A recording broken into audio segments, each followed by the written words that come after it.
He returned to school as a gangster boss with an army behind him, but just 2 years ago, he was sitting alone in his room, writing his final goodbye letter. He was ready to end it all, until a face on the news changed everything. A student who destroyed 7 of his own bullies stared into the camera and gave him a simple order: don't end your own life, end theirs. Those 5 words didn't just change him, they unleashed him. That night, he didn't just fight back. He sent his tormentor to the emergency room and accepted his exile to the lawless streets. Most kids wouldn't last a week out there, but he lasted 2 years. Now, he is back, but the broken kid who begged for mercy is dead. In his place stands a monster with scars, soldiers, and a list of names, and the hunt has already begun. Imagine sitting in your final exam, surrounded by silence, but instead of answering the questions, you are busy writing your final goodbye letter. This is the life of Jiho. He isn't studying because he knows he won't be alive next week. On his birthday, his gift wasn't a cake. It was a brutal, merciless beating from the school's alpha predator,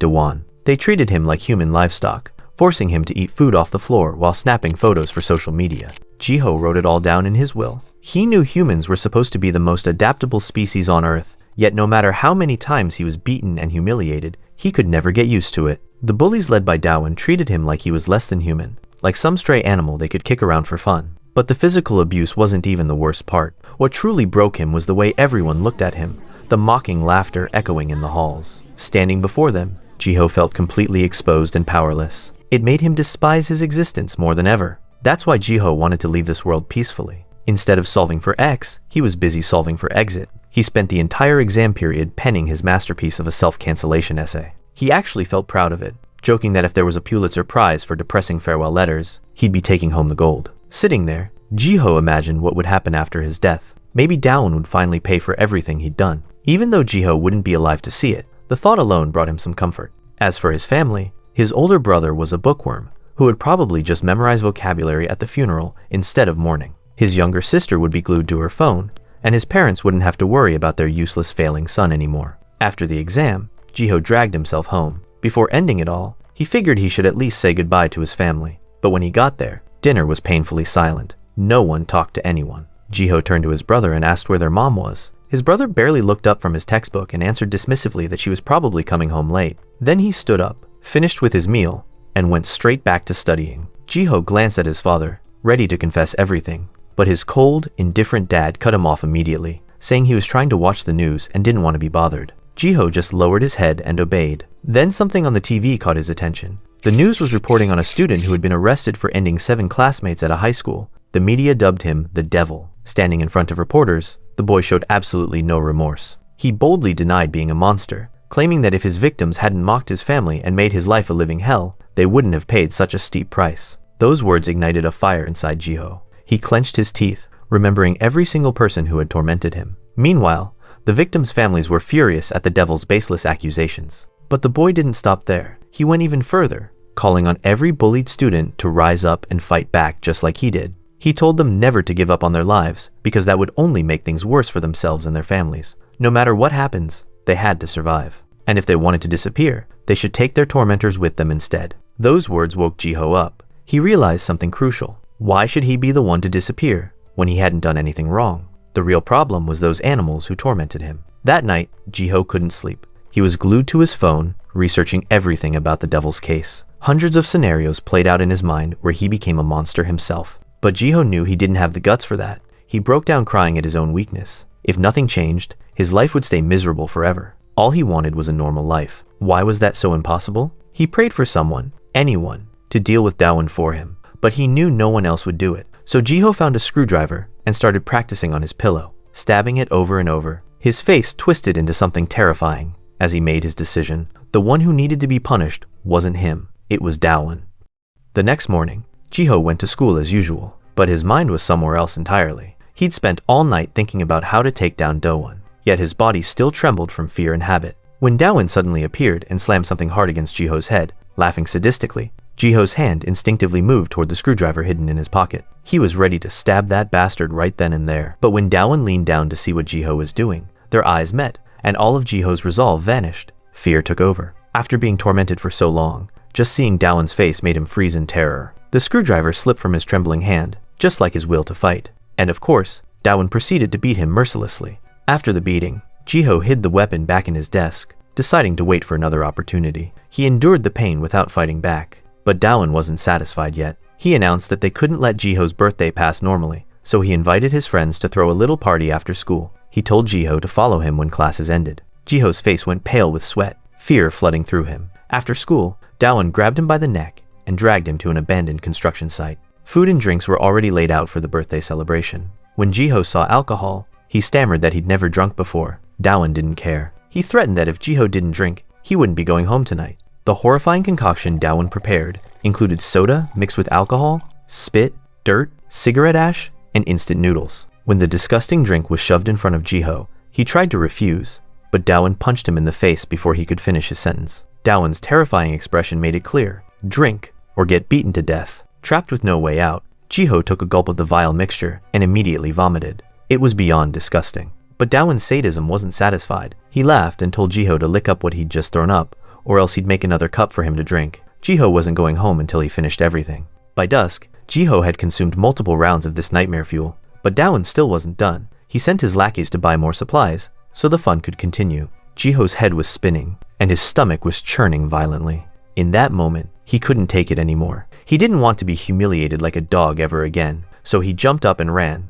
Dawan just smirked. This kid wanted another beating. Jiho didn't get far before Dawan caught him and slammed him to the ground. Dawan pinned him down and started pounding his face over and over while Jiho could only raise his arms defensively. Jiho thought he was going to die. After a while, Dawan stopped and grabbed Jiho's head, demanding he stand up. Dawan made it clear that Jiho wasn't getting off easy today. As he was dragged along like a dog, Jiho thought to himself, why did he have to live like this? Why couldn't he fight back even once? He was always terrified when he saw Dawan's face. Every time, his mind went blank and his body froze completely. Then it hit him. The solution wasn't courage, it was basic geometry. If he couldn't look at Dawan's face, he'd just relocate Dawan's body. Jiho shoved him forward, right as the legendary truck-kun arrived for a scheduled delivery. Usually, this is the part where the bully gets sent to a fantasy world to become a demon king, but in this universe, physics just says no, and Dawan gets flattened like a pancake. Satisfying? Yes. Legal? Absolutely not. Back at the construction site,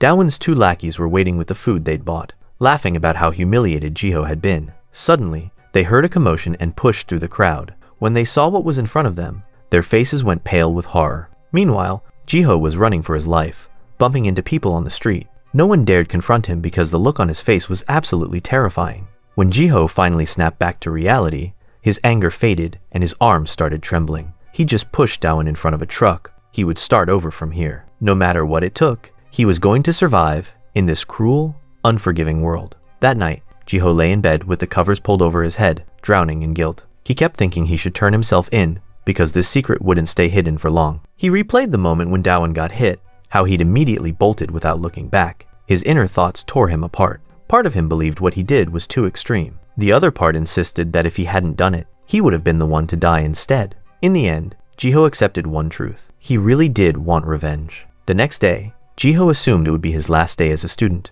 so he walked to school slowly, ignoring everything around him. His mind was flooded with images of Dawan. He wanted to enter the classroom without seeing that face. As he climbed the stairs, nothing unusual happened. Jiho started wondering if maybe Dawan's condition was more critical than he thought, which made his injuries worse. For a brief moment, his face lit up with hope. If that was true, then maybe he wouldn't be bullied anymore. But then, he crushed that thought himself. He'd committed a crime. It was only a matter of time before he got arrested. Standing in front of the classroom door, Jiho was too scared to open it. Horrifying scenarios played out in his mind. What if there was a squad of officers waiting inside to arrest him? He nervously cracked the door open and peeked inside. The classroom looked completely normal, nothing like the nightmare he'd imagined. The usual chatter filled the room. Model students were studying diligently. Everything was the same, except for one thing. Dawan's seat was empty. Class started, and the teacher stood at the front with sad news. Last night, Dawan had been in a traffic accident on his way home from school. He was currently in a coma with severe injuries. The class erupted in whispers. The teacher cleared his throat and called for order, then continued. According to the police investigation, the accident happened because Dawan had crossed the street illegally. In that moment, everything exploded in Jiho's mind. Did this mean he was off the hook? He clenched his jaw and covered his face, trying to calm himself down. He refused to let himself think that way, because that would make him no different from people like Dawan. So Jiho decided he'd turn himself in to ease his guilt. But then he thought about enjoying this peaceful life for just a few more days. A life without violence, without threats, without worrying about facing Daewon after school. Jiho cried for his fate. Life was so beautiful, and now he had to give it up. While he was sobbing, two of Daewon's lackeys approached. One of them pointed at Jiho and accused him of pushing Daewon. Jiho immediately stopped crying, his face frozen in shock. The other lackey pulled his friend back and apologized, saying his friend was just being nosy. But as they walked away, the first guy insisted he'd seen Jiho and Daewon together yesterday. Ignoring their whispers, Jiho looked around the classroom. The atmosphere had completely changed. The kids who used to bully him weren't bothering him anymore. It turned out that without the alpha dog, the pack of puppies was useless. The classroom had become peaceful. Standing by the window, Jiho thought to himself, if everything was changing for the better, didn't that mean he'd actually done something good? If fate had arranged it this way, then whatever happens, happens. He'd accept it. But right at that moment, Jiho spotted a police car pulling into the school gate. Everyone started buzzing, wondering who the cops were here to arrest. Then, someone opened the door and called out Jiho's name loudly, making him flinch. The homeroom teacher was summoning him to the staff office for something urgent. Shock was written all over his face. Even though he'd mentally prepared himself, the blow still hit like a ton of bricks. According to the officer, Jiho was being arrested for attempted murder. Everything around him went dark. The homeroom teacher tried to defend him, insisting the police must be mistaken since they'd said it was an accident. But the evidence was undeniable. CCTV footage showed Jiho doing the push, and context apparently doesn't exist in the legal system. The sweet dream was over. It's truly amazing how the school system works. You can be used as human furniture for 3 years, and everyone sleeps. But the second you fight back, they summon the FBI, the Avengers, and the Supreme Court to expel you. Justice isn't blind, it's just really stupid. Jiho started crying, but not out of regret for what he'd done. He cried because society only saw one side of the story. They condemned him harshly. Every accusation felt like a massive stone crushing his heart. The day of the interrogation arrived. The court ruled that Jiho's crime constituted attempted murder, which was equivalent to actual murder. But luckily for Jiho, considering that he'd been a victim of Daewon's bullying, and that the incident occurred after he'd been forced to drink until he was intoxicated, the court decided to reduce his sentence. He was given 2 years of probation, so Jiho wouldn't be sent to a detention center. But that wasn't the worst part. His own family turned their backs on him. His father coldly told him to go handle his school problems himself. A disciplinary meeting was held at the school, and every accusation was aimed at the bullied boy. He was seen as a disgrace to the institution. He wasn't allowed to defend himself or explain his actions. The conclusion was simple. Effective immediately,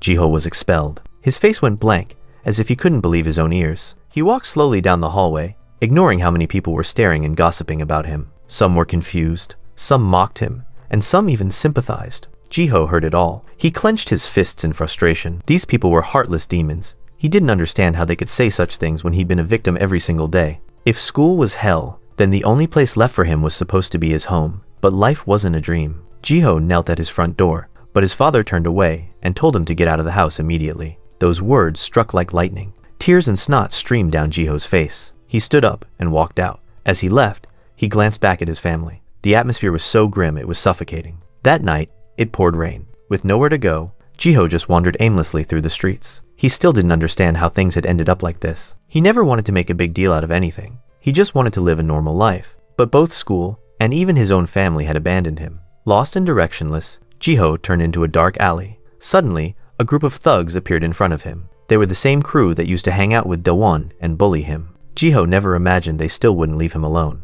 The 4 delinquents sneered. One of them said Jiho thought he could go home peacefully after what he did to Daewon. They needed to invite some friends over for a proper beating. Then all 4 of them charged at him. Blows rained down on Jiho's frail body like a storm. He could only cover his head and take the hits. It felt like every bone in his body was being shattered. He couldn't fight back against 4 tall, strong guys. After the beating, the leader stepped on Jiho's head and said that no matter how badly Daewon had treated him, what Jiho did was pure evil. So they were going to make him apologize on Daewon's behalf. The leader demanded Jiho bark like a dog as an apology. If he refused, they'd beat him until he couldn't move anymore. In that moment, Jiho thought about his miserable fate and how unfair this world was. Daewon had knocked him down dozens, maybe hundreds of times, and nothing ever happened to him. But Jiho defended himself once, and now he was the villain. Jiho screamed. He couldn't understand what he'd done wrong. The real dogs were these pack animals following orders. Hearing those disrespectful words come out of Jiho's mouth, the guy in the yellow jacket lost it. He bent down, grabbed Jiho by the throat,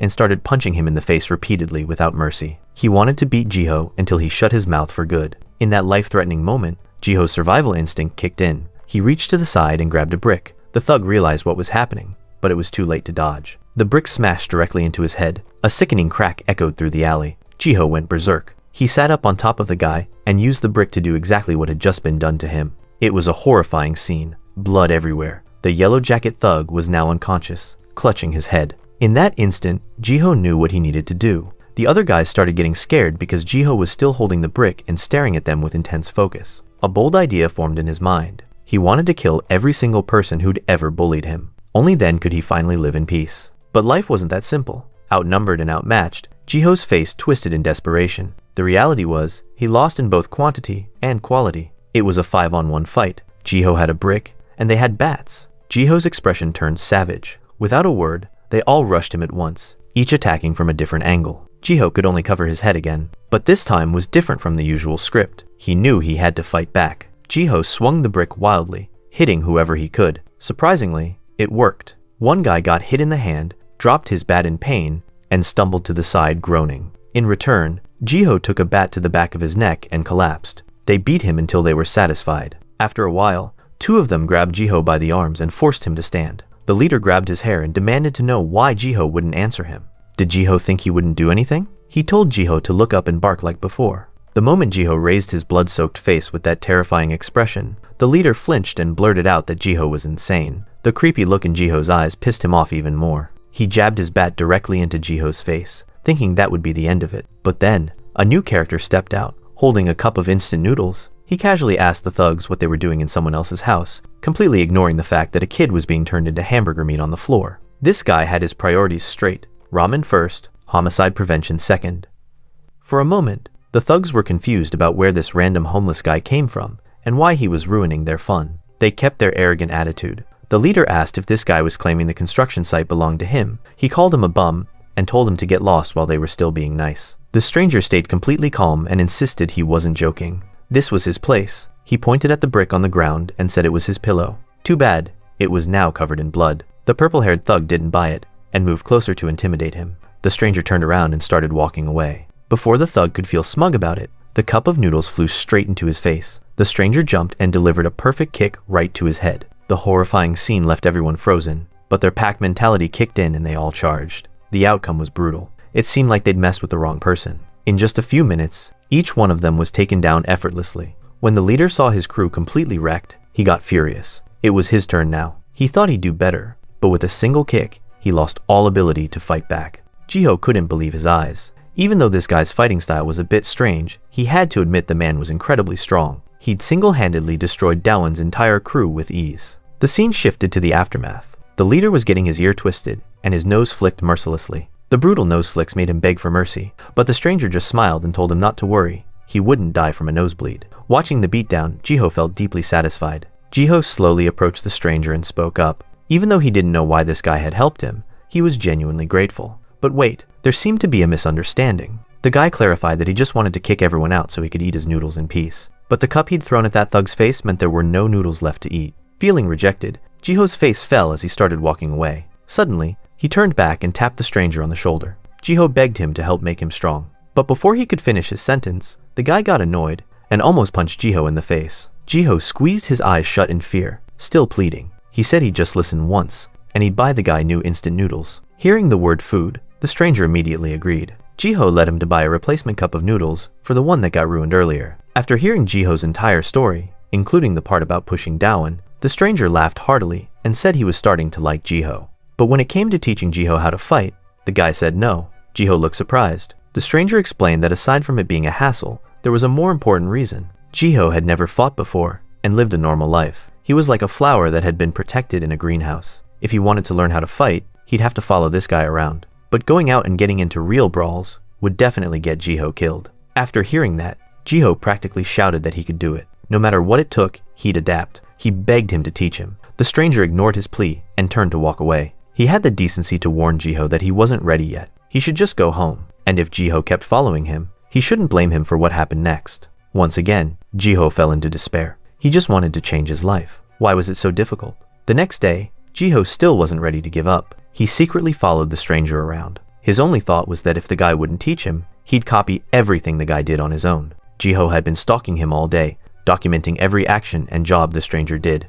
Jiho realized this guy lived like a wild animal. It was an eye-opening experience. So there really were people who lived like this. Then Jiho started doubting himself. Would following this guy around actually help? Before he could finish that thought, Jiho witnessed the stranger beating up an entire group of people. The leader was getting his mouth squeezed while begging for mercy, but the stranger had no intention of letting him go. The screams echoed through the alley. The guy's teeth were probably a bloody mess by now. Watching everything unfold, Jiho thought that if he did exactly what this guy did, he'd finally be able to get his revenge. Meanwhile, the stranger had clearly noticed that Jiho had been tailing him. The same script played out. Whatever the guy did, Jiho followed and copied. Eventually, they ended up in a small alley, and the stranger couldn't take it anymore. He turned around and asked why Jiho had been following him since yesterday. Did he still want to learn how to fight so he could get revenge? Caught red-handed, Jiho froze for a second, then looked up with an eager expression and answered that, of course he did. The stranger laughed in a mischievous way. He agreed to teach Jiho how to fight. Jiho was shocked. He didn't understand why the guy suddenly agreed so easily after rejecting him the day before.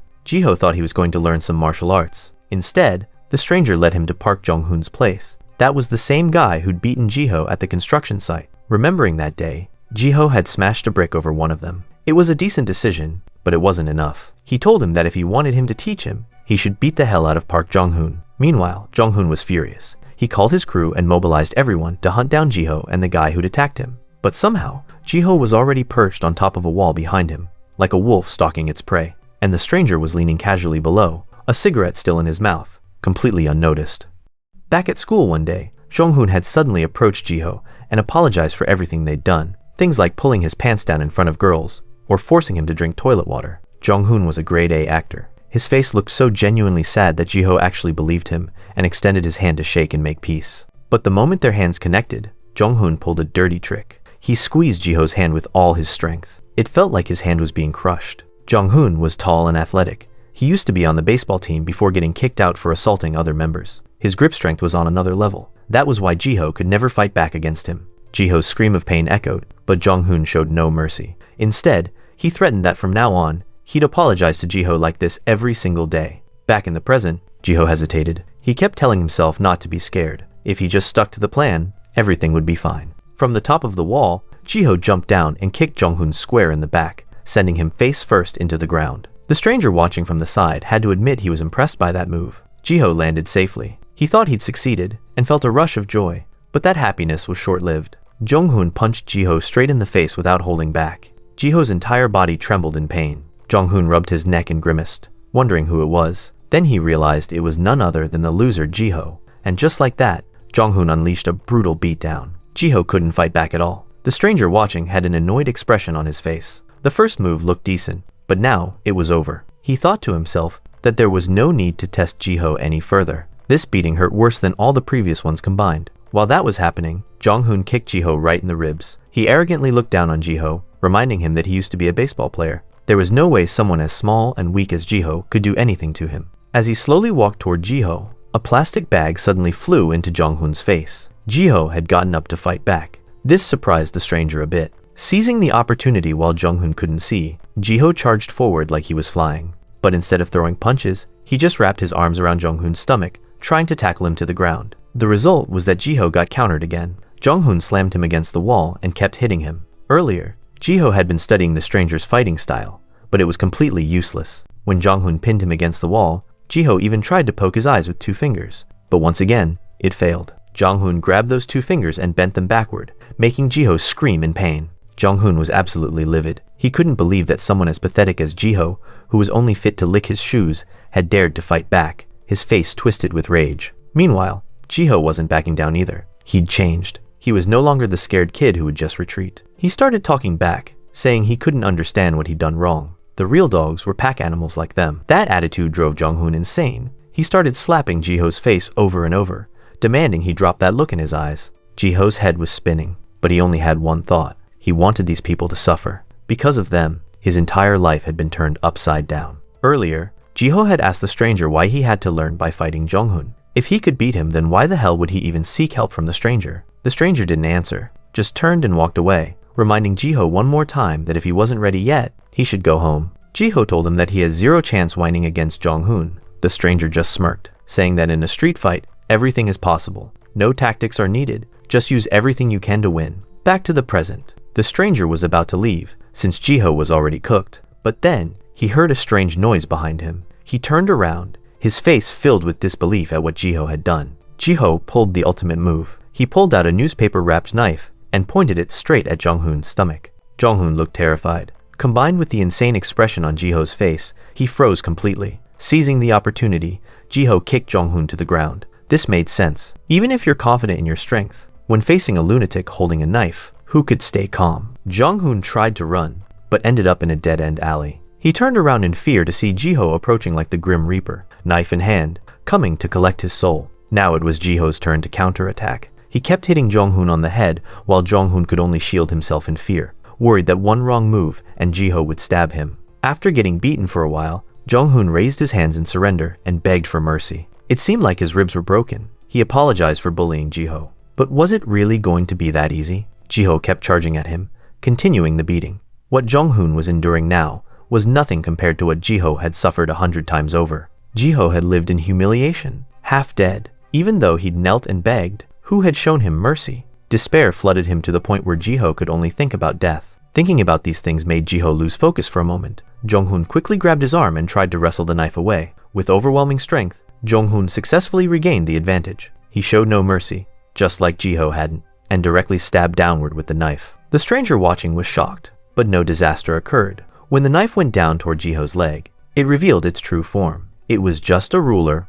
wrapped in newspaper. Realizing he'd been tricked, Jong-hoon became even more furious. The stranger observing the fight gained a new perspective on Jiho. It turned out, Jiho had been following his teachings from start to finish. But to think of using a ruler disguised as a knife, in that moment, showed quick thinking and exceptional adaptability. However, it still wasn't enough. Once again, Jiho took brutal punches from Jong-hoon. His rage reached its peak. He didn't care whether Jiho passed out or died from his punches, because he was the crazy Park Jong-hoon from the baseball team, and he was pounding away. Then he felt something wet on his head. Thinking it was rain, he looked up, only to realize the stranger had poured some iced tea on his head. With his blood boiling and his mind clouded, Jong-hoon no longer remembered that the guy in front of him was actually the one who beat the hell out of him before. He charged at the stranger. But before he could even get close, he got kicked and sent flying. After dealing with Jong-hoon, the stranger looked at Jiho with regret and said he'd failed. He couldn't teach him how to fight. Hearing this, Jiho couldn't contain his frustration. He was so close to winning. Jiho punched the ground, showing his helplessness. Maybe he'd be bullied by them his whole life. Suddenly, the stranger crouched down in front of Jiho and asked if he still wanted to get stronger. If so, he'd give him one last chance. But this time, it would be so much harder. Could he do it? Hearing this, Jiho burst into tears because once again, he had a chance to change his fate. After that, the stranger led Jiho somewhere without saying a word. When Jiho finally asked, the stranger replied by asking if Jiho thought the school kids were the worst thugs in the world. If so, that thinking was too simple. School kids weren't even close to these guys. The stranger's face became unusually serious. He told Jiho that leaving school wasn't the end. There was still the dark life of society out there. Street thugs with nothing to lose were the most dangerous. The stranger's expression became grim when mentioning them, and where they were standing was the center, the gathering place of these dangerous people. Jiho flinched nervously. He still didn't understand why the guy had brought him here or what for. Jiho was led to a house, and before he could do anything, the stranger kicked him inside with a sinister smile, telling him to find a way to survive here. The door slowly closed, leaving Jiho confused. Suddenly, 3 people appeared, 2 guys and 1 girl. Jiho's face went pale. The leader seemed to be the red-haired guy. He sat arrogantly in a chair and asked Jiho if he came here to live and learn how to fight. Jiho, kneeling on the ground, immediately answered yes. The group quickly realized Johan was the one who dragged Jiho in, but after a quick interrogation to see if the kid had any skills, the verdict was unanimous. Jiho was absolutely useless. The redhead, Jaob, wanted to kick him out immediately, but he couldn't defy Johan's decision. So, that night, Jiho was tossed into the laundry room to sleep. Jaob smirked and told him not to get comfortable, he would have to repay them with his body. Jiho turned pale, thinking the absolute worst, but relax. Jaob just has terrible phrasing. He simply meant manual labor. From that day on, Jiho became the house cleaner, scrubbing toilets and mopping floors, but surprisingly, he didn't complain. He actually felt lucky to have a roof over his head without getting beaten up. It really tells you how tragic his life is that he considers scrubbing a gang's toilet a massive upgrade from going to high school. Early the next morning, after stepping outside and observing the people in this area for a few days, Jiho realized they were truly more savage than anyone he'd ever met. He suspected this place gathered all the runaway teenagers in the world. By accident, Jiho made eye contact with an extremely tough-looking guy. Jiho lowered his head and walked straight ahead while silently praying they'd let him pass. But just as he got close, the guy demanded he stop. This guy picked a fight for no reason, asking if Jiho wanted to touch his girlfriend's legs. He demanded an answer, saying if Jiho bowed and apologized, he'd consider letting him go. Jiho thought to himself that this guy was bullying him to show off in front of his girlfriend. Jiho remembered Johan's words about finding a way to survive in this den of street thugs. Seeing Jiho's silence, the guy was about to knock him out. When the bag in Jiho's hand fell, Jiho preemptively punched the guy first. The guy froze, not because he was surprised by Jiho, but by who appeared behind him. Jayob had been standing behind Jiho the whole time. The thug got swatted aside, and Jayob walked back home with Jiho. The thug was furious, but his lackey stopped him, explaining that the people in front of them were part of the Johan family. But the thug still wanted to settle the score with Jayob and Kimtek.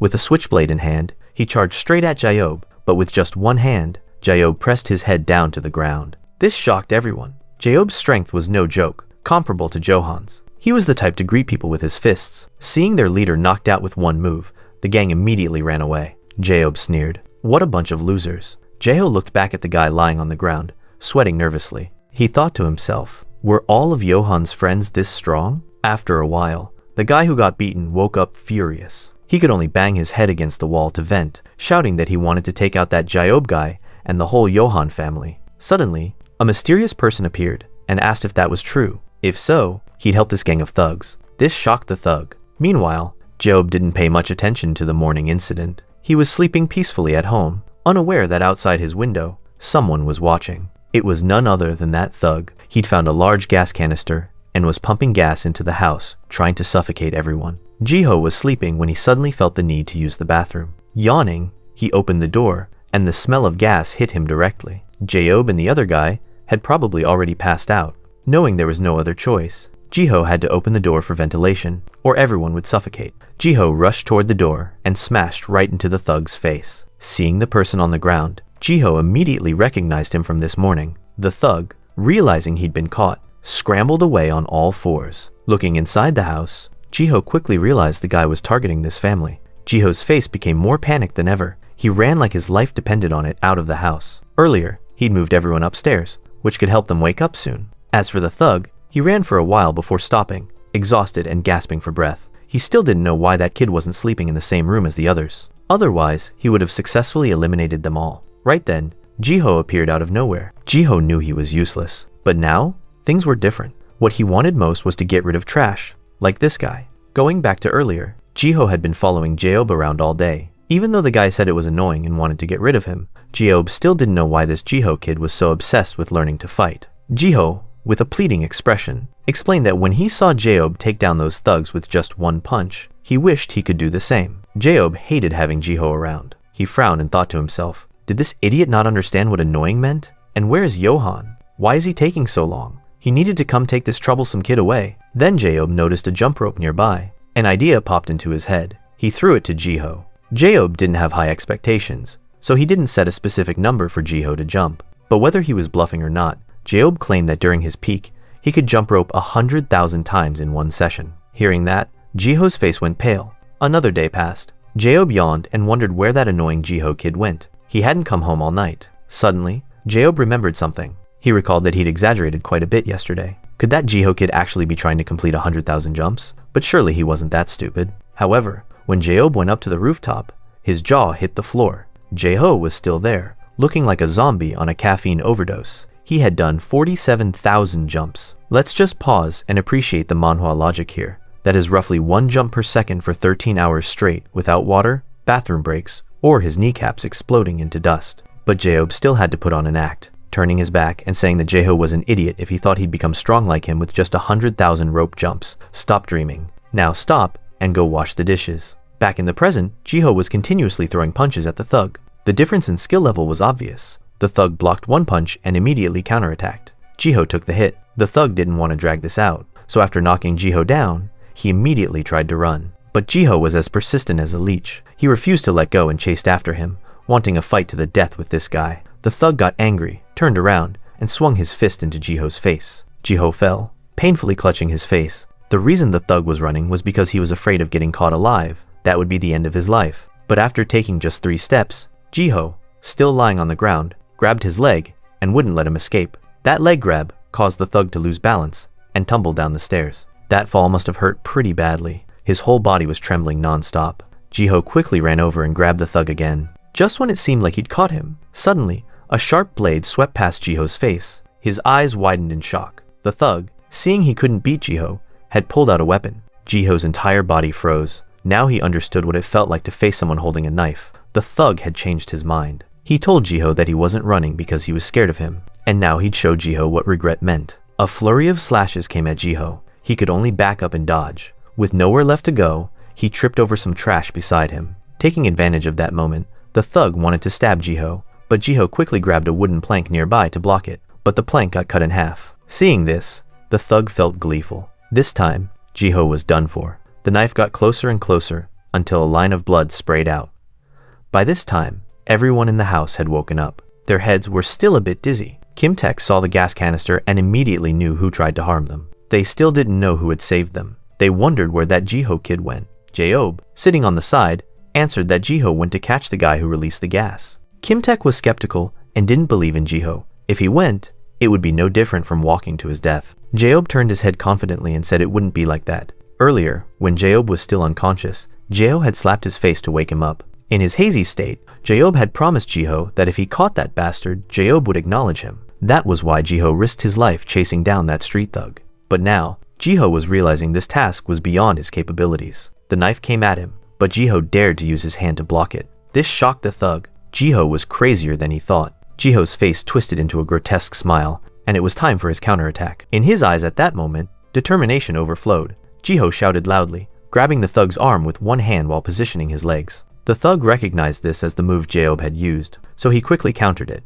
In an instant, he was happy because he'd easily figured out Jiho's move. But that joy didn't last long before Jiho started laughing like a maniac. Jiho's real intention wasn't to throw him to the ground, but to push him off the railing down below, using his own body as the pushing force. Both of them fell from above. The knife in the thug's hand also fell. Jiho couldn't avoid the pain from the fall either. The thug rolled several times before hitting the ground. After the painful fall, Jiho gritted his teeth and stood up. Looking to the side, he saw his opponent lying unconscious. Jiho picked up a brick nearby, planning to hit him in the head to make sure. But then he realized the guy no longer had the ability to fight. When they fell earlier, his head had accidentally hit an electric pole. Jiho collapsed to the ground, exhausted, gasping for air. He was happy because he'd achieved his first victory in life. Before, it only existed in his dreams. He never expected it to become reality. Suddenly, feeling something wet on his stomach, he looked down to see blood. Lots of blood. It turned out that when they rolled down, the knife that fell from the thug's hand had accidentally stabbed straight into Jiho's stomach. Jiho lost consciousness from blood loss and passed out right next to the thug. When Jiho opened his eyes, he found himself in a hospital, surrounded by Jaeob and his friends. Luckily for him, the whole crew discovered them right away and rushed him to emergency care. Otherwise, his little life would have been hard to save. Despite Jiho still recovering from his injuries, Jaeob still slapped him on the shoulder and praised him. When Jaeob and the crew arrived, the thug had already been taken away. Although Jiho didn't catch the guy, Jaeob would still acknowledge this victory, and he'd fulfill all the promises he'd made to Jiho. Even Kim Taek had acknowledged Jiho. After being missing for a while, Johan finally showed up. He smiled and told Jiho that he was lucky to survive. Now he had to really learn how to fight. If he wanted to give up, he should say so now, standing before a great opportunity, a dream that Jiho longed for every night. How could he give up? Without hesitation, Jiho answered that after he got out of the hospital, he'd start learning immediately. After leaving the hospital, the people in the house showed their gratitude by fulfilling one of his dreams, a pork barbecue party. Kim Taek was grilling meat while telling him he should have asked for something bigger. Jiho ate like he'd never eaten before, grabbing food frantically because he really loved grilled meat. Jaeob scratched his head and laughed awkwardly. If anyone saw this scene, they'd think they'd been starving him. Right after those words, Jiho's sobbing suddenly rang out, shocking everyone. Jaeob immediately became the target of blame. It must be because he forced Jiho to eat canned tuna every day that the kid ended up like this. Jaeob's mouth dropped open in protest. Everyone clearly agreed to this. Kim Taek walked over, confused, and explained that they were all runaways just like him. They were rough, so back then they couldn't share meat with some random kid who showed up to freeload. Jiho's eyes welled up with tears. He understood these things. He just never expected that living independently outside would be this difficult. He just wanted to live a normal life, but it turned out like this. Jaeob was the first to respond. Did he think only he was suffering? They were all like him. Everyone here was the same. Some were also kicked out of their homes just like him, so they all understood how difficult it was to survive in society. If he had nowhere to go or if he didn't want to wander around out there, they wouldn't mind if he stayed. He also didn't need to worry about eating separately like before. Though if that happened, Jayob would probably have to start begging just to have enough to live on. But these guys were used to living freely, so it was fine. The others also smiled, as if agreeing with Jayob. At that moment, a warm feeling suddenly flowed through Jiho's body. It had been so long since he'd felt this warmth. After that, they all laughed together until they forgot about everything else. It had been so long since Jiho had laughed like that. After that incident, his life changed completely. Jiho no longer had to sleep in the laundry room, but now he had to sleep with a bunch of guys whose limbs were overdeveloped and whose sleeping habits were terrible. He wasn't sure if this was actually a good thing. The people in the house also started talking to him. Even though everyone was around the same age, he still wasn't used to it.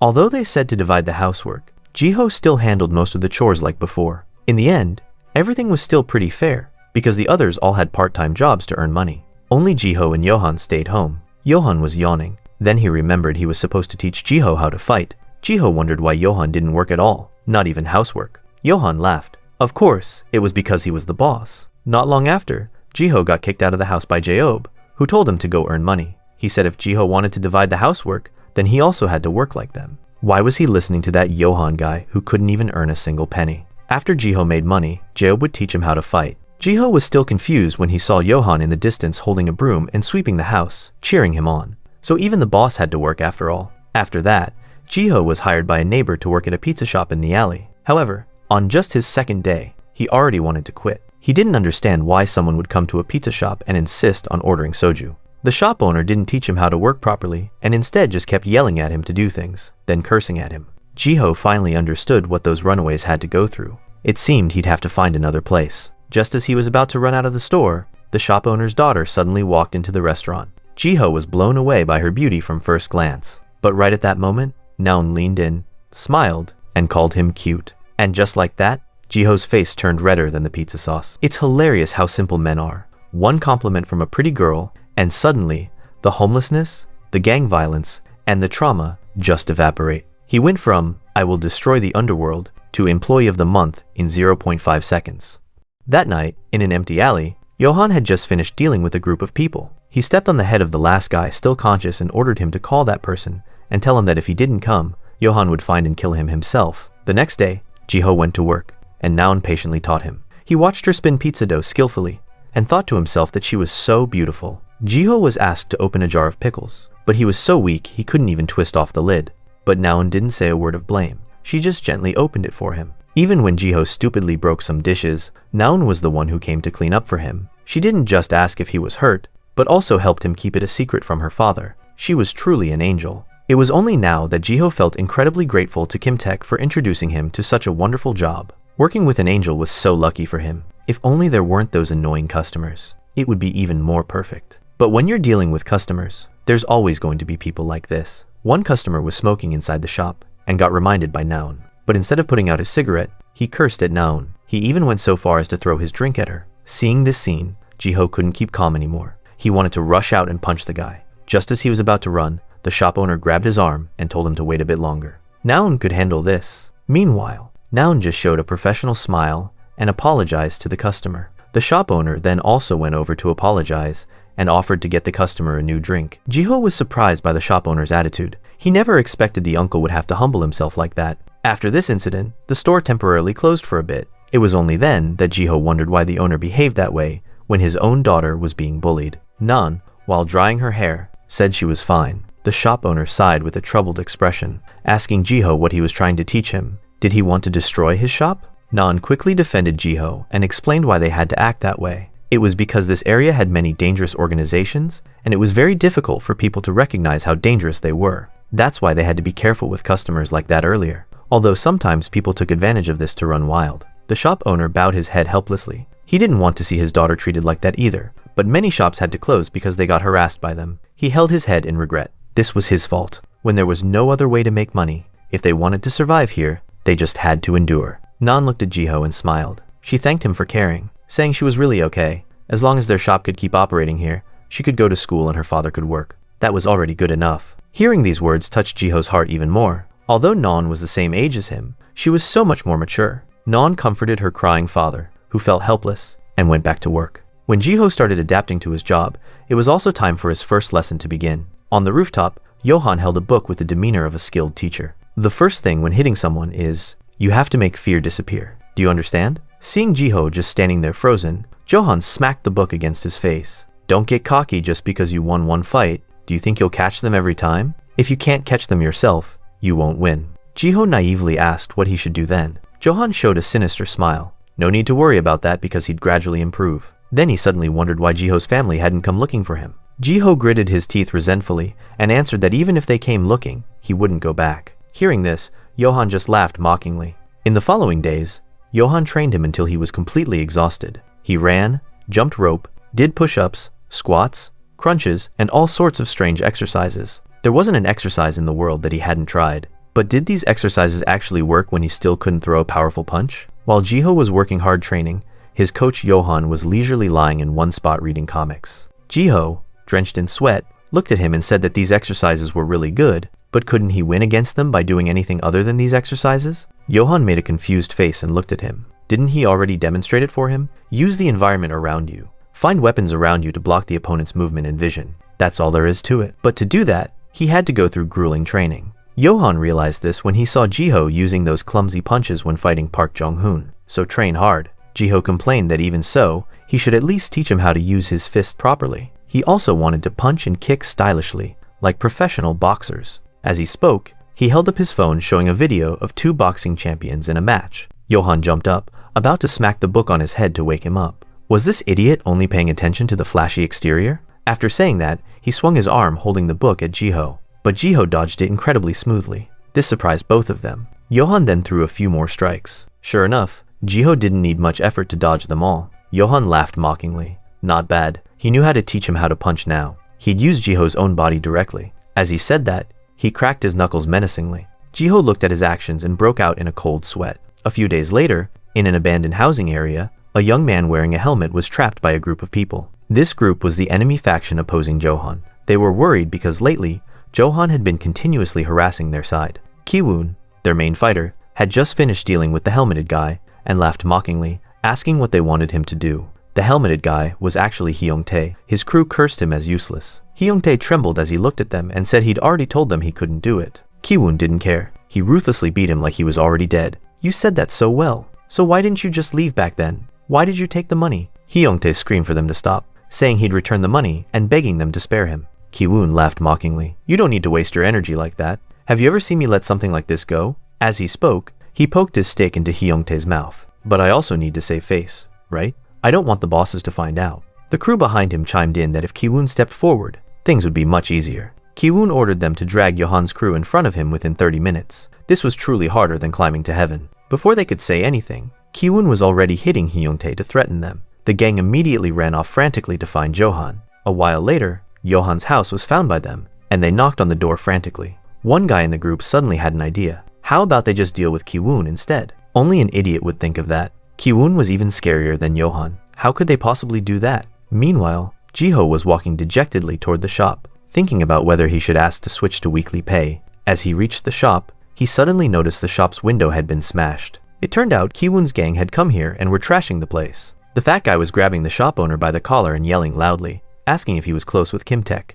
Did he really not know where Kimtek went? The shop owner, covered in injuries, answered weakly that he truly didn't know. Hearing that, the guy asked someone on the phone if this was the right place. Meanwhile, Jiho was standing outside and got spotted by him. He shouted at that dog, asking what he was looking at. Jiho gritted his teeth in anger, looking at poor Naon. The fury inside him rose even higher. But right then, Naon told him to run away quickly. Naon was so different from Jiho. She was perfect and gentle. Unlike him, she could endure things he couldn't for such a long time. She was truly mature. After confirming with his crew that this was the right place, the guy turned his attention to Naon and demanded she reveal where Kimtek worked. Naon insisted she didn't know. Meanwhile, Jiho couldn't stay calm anymore. He was having an intense internal struggle. Everyone had their own way of living. He wanted to act mature like Naon, but not in this situation. After thinking it through, a hot sauce was immediately sent flying into the fat guy's face. Under Naon's shocked gaze, Jiho glared at the fat guy and said he was a regular customer here.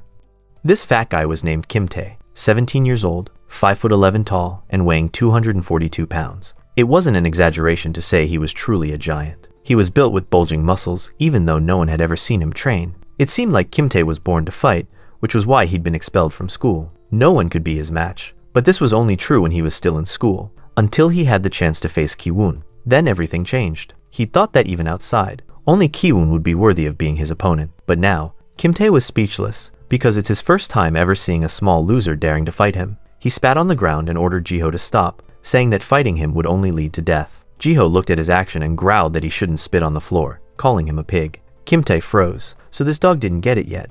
Well then, he'd have to make Jiho lick up the spit he'd just left. With that, he charged at Jiho. On the contrary, Jiho wasn't scared at all. In fact, he was looking forward to practicing everything he learned. The first thing when street fighting is knowing how to use objects around you to block your opponent's actions. Jiho quickly kicked a chair to block Kim-tae's path. The fat guy couldn't brake in time and tripped. As the crash bought him a split second of time, Jiho's mind flashed back to the hellish training with Johan. He remembered the fear of standing frozen as Johan threw a barrage of strikes. He remembered the taunts, Johan mocking his paralysis, asking if he was ready to quit. But then came the breakthrough. Johan had demonstrated the mechanics of a true knockout blow. The left hand is just the curtain. It blinds them. The real power travels from your toes, through your hips, and explodes out of your right fist. Back in the present, the lesson took over. While Kim-tae was still reeling from the table impact, Jiho didn't freeze this time. He planted his foot, twisted his core, and unleashed the technique exactly as drilled. A perfect straight punch, connected cleanly with Kim-tae's jaw. The room went dead silent. Naon and her father could only stare in shock. Jiho wasn't running away anymore. Meanwhile, Job was on the phone, tearing into Johan for wasting time playing sensei. When Johan admitted he taught Jiho to fight so the kid could get revenge on his bullies, Job just laughed. "Do you really think a rookie can beat seasoned street trash?" he mocked. And the terrifying truth was, Job wasn't wrong. Back at the shop, reality hit hard. Jiho's perfect jab had landed, but against the massive bulk of the fatty Kim-tae, it was like hitting a brick wall. Kim-tae just scratched his head, grinned, and swung a haymaker that would have taken Jiho's head off. Jiho dodged, realizing the power gap was fatal. For 10 minutes, he played a desperate game of cat and mouse, landing strike after strike, but his stamina was draining fast. Kim-tae wasn't even hurt, he was laughing. Then, the inevitable happened. Jiho slowed down. Kim-tae snatched him by the collar and landed a single, devastating punch. That one hit did more damage than Jiho's entire combo. Blood sprayed, and Kim-tae lifted Jiho off the ground by his throat, like a rag doll. Naon tried to save him, but she was tossed aside with a casual flick of the wrist. As Jiho's vision faded, and his eyes rolled back, he realized honor wouldn't save him here. He needed rule number 2, block their vision. With his last ounce of air, Jiho gathered everything he had and spat directly into Kim-tae's eyes. The giant recoiled, blinding and loosening his grip. Jiho hit the ground, and immediately switched to rule number 3, anything is a weapon. He snatched a beer bottle from a crate and smashed it full force into Kim-tae's face. Glass exploded. Jiho didn't stop. With his hands bleeding, and adrenaline masking the pain, he unleashed a barrage of straight punches. He'd survived a knife wound to the gut before. This pain was nothing. Finally, the giant crumbled. Jiho stood over him, trembling. "Come back here and I'll kill you," he snarled, sweeping the trash out of his life. He collapsed, utterly spent. He had won. But the nightmare wasn't over. 2 more of Kim-tae's crew walked in, looking for their boss, only to find him laying in the ground. They thought it was the shop owner's doing,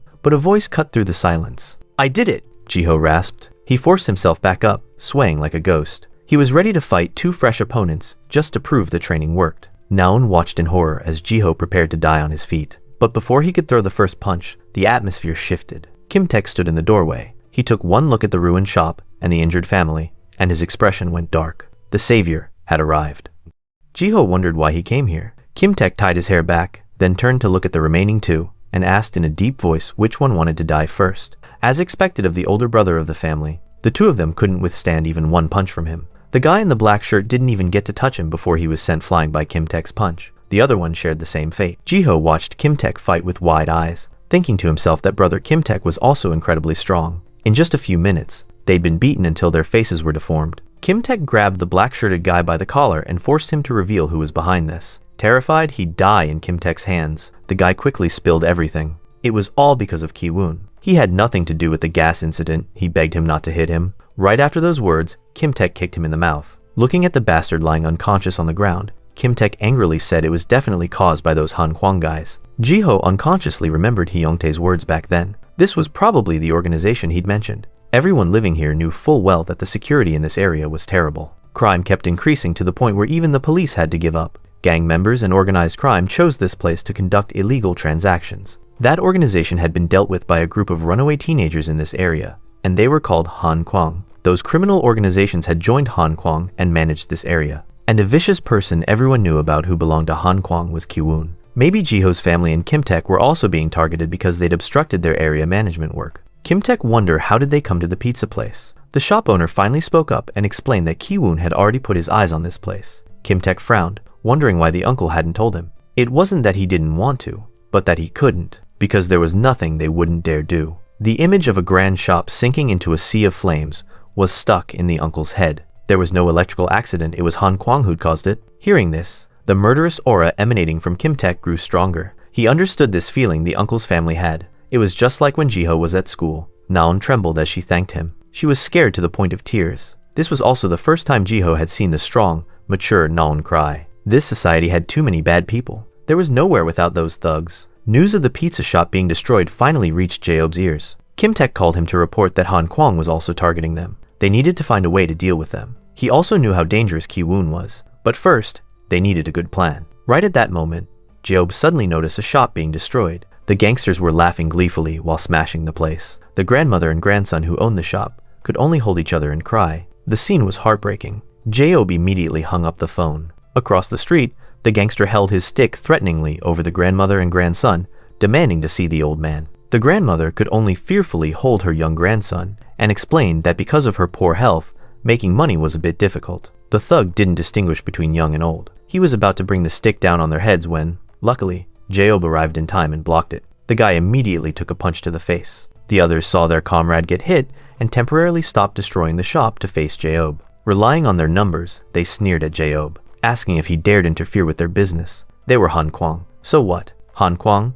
Or whatever? Jaeob didn't care. He jumped up and kicked their faces. Just a few minutes later, the entire crew was lying on the ground, completely beaten down. Jaeob turned to check on the grandmother and grandson. The little boy suddenly shouted a warning about something behind him, but it was too late. Jaeob had taken a hit. Ki-woon's baseball bat had struck his butt. Ki-woon didn't come alone. He'd brought many lackeys behind him. Blood from Jaeob's head dripped down to his chin, as Ki-woon's laughing that he finally found Johan's dog. That night, everyone gathered at home. Hong Ga-young angrily pointed at Kim-taek, saying he should have just run away. Whatever they wanted to do with that pizza shop was their business. Why did he have to interfere with Han Kwang's affairs? Kim-taek looked at her sincerely and apologized for doing this. But that pizza shop was really good. If that shop closed, what would he do? Song Bin, standing nearby, also nodded in agreement. Hong was truly fed up with these idiotic men. She shouted angrily about what they'd do if they had to face those guys. Jiho was stunned. He didn't expect everyone to be this tense. At that moment, he spoke up, wondering why Jaeob hadn't come home yet. Right then,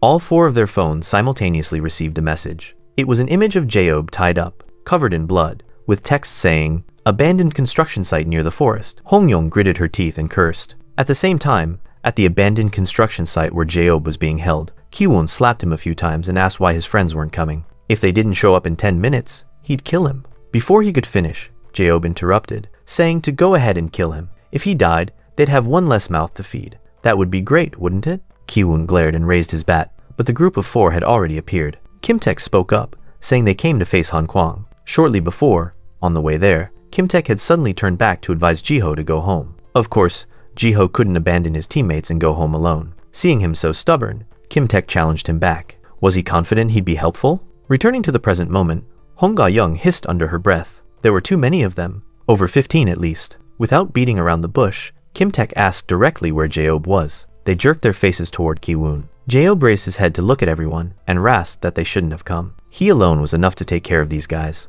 Right after those words, Ki-woon struck Jaeob's head with his bat again. Seeing this scene, the Johan family was furious. Ki-woon laughed provocatively and stepped on Jaeob's face. Wasn't the Johan family supposed to be strong? Where was that Johan guy? Why wasn't he coming? It was because they trusted him too much that things turned out like this. Kim-taek gritted his teeth hard, but before he could speak, little Hong was quicker. What are you barking about, you dog? Hey, you scruffy bearded loser. Don't use numbers to bully people anymore. She pointed straight at his face without a trace of fear. You guys are truly filthy. It was the first time anyone had dared curse at him so directly. Ki-woon's face darkened as he looked at her and told her to shut her mouth. He then told his crew to grab them. With that, the entire Han Kwang gang charged at them simultaneously. Jiho nervously broke out in a cold sweat. Although the Johan family was very strong, could they really take down this many people? Looking at the other members each fighting 2, even 3 people at once, Jiho was even more shocked. Kimtek, with his precise kicks, had successfully pushed back 3 people at once. Songbin on this side was no slouch either, with extremely fast dodging ability combined with incredibly accurate counterattacks. Right then, one guy suddenly noticed Jiho and Hong standing still in one spot and called his teammates to quickly grab those two. Without thinking, following instinct, Jiho immediately ran forward to shield Hong. This situation would only make sense if the person behind him was Non, or an ordinary female student. But who was behind him? It was Hong Gayong, the person who dared talk back to Kiwoon himself. She immediately pushed Jiho back, then quickly slipped behind her opponent and wrapped her arms around his waist. What followed was a pro-level throw. Jiho watched her move with his mouth hanging open, not understanding why he tried to protect her earlier. Hong did some stretching and casually looked at the rest, asking which one had just said they wanted to grab her. Now even Hong had joined the fight. Jiho was confused. He also had to fight, but he didn't know if there was anyone at his level. His wish was immediately granted when someone got sent flying right in front of him. Meanwhile, Kimtek was fighting intensely when he suddenly sensed a sharp aura from behind. Sure enough, his instincts were correct. It was Kiwoon, and he dared to play dirty with a sneak attack. If it weren't for his quick reflexes, Kimtek's blood would probably be staining that bat by now. Although the earlier strike didn't hit a vital spot, it was enough to injure Kimtek's leg. Taking advantage of this opportunity, Kiwoon immediately engaged in close combat with Kimtek. Jiho was still struggling with the guy from earlier. He was too fast, just dodging alone was exhausting enough. Jiho accidentally backed into the oil drum they were using to burn a fire. He quickly grabbed the burning piece of wood and struck his opponent with it, but the guy still hadn't been taken down yet. Everyone stopped fighting. A voice suddenly rang out, freezing everyone's movements for a moment. It turned out the guy from earlier had grabbed Jiho. His life was now being threatened. Just one more movement and the glass shard would slice his carotid artery. Jiho's neck was bleeding. Seeing everything on his side, Kiwoon became even more excited. If you don't want your friend to die, kneel down quickly. He looked at Kimtek and laughed gleefully. Why aren't you charging forward like earlier? Kimtek lowered his head, his arms hanging limply. Seeing his current state, Kiwoon laughed even harder. You dogs are hilarious. You won't fight anymore just because of this worthless kid? That's exactly why you ended up in this situation. Jiho, under the sharp point of the glass shard, didn't complain once. Kiwoon held his bat and tapped it a few times on Kimtek's head. It's such a shame you ignored them to fight me. Thanks to that, I've secured victory. Answer carefully if you don't want to end this life of wandering with a pile of debt. Kimtek laughed mockingly, saying Kiwoon underestimated him too much. Before Kiwoon could process those words, Kimtek had already landed a fast punch to his face. Going back to the moment when Kimtek advised Jiho to go home, Jiho looked at him with determined eyes and said in a firm voice that if he got caught, the others should just ignore him. Right when Kimtek struck, the guy threatening Jiho couldn't believe his eyes. He didn't think they'd actually dare sacrifice Jiho. Taking advantage of the opening, Jiho used his hand to block the glass shard stabbing toward his neck. They'd made a mistake choosing him as a hostage. Jiho was someone who'd written his will. After all this messing around, it was nothing to him. Kimtek fought Kiwoon with an extremely relaxed mindset, because he had faith in Jiho that he'd be the craziest one in their group. After using his own body as a weapon, Jiho had successfully taken down one guy. Under his teammates' surprised gazes, Kimtek lowered his head to look at Kiwoon beneath his feet. Did you think we were easy to bully? Kiwoon rubbed the side of his face that had just been hit. Did they think they'd already won? He quickly stood up and charged at Kimtek again. Kimtek used his leg to kick, and Kiwoon immediately blocked with his bat. The two of them went back and forth, one advancing while the other retreated. Kimtek worried to himself, couldn't he do anything about this guy? Kiwoon was making things difficult for him with that baseball bat. Moreover, this guy was cautious to the point where Kimtek couldn't dodge while planning his next move. He just needed to land the finishing blow correctly once. Just as Kiwoon charged forward with his bat, Kimtek was held back by two of his lackeys. One locked his arms while the other held his legs. It was truly disaster after disaster. What seemed like it would be a sad ending for Kimtek.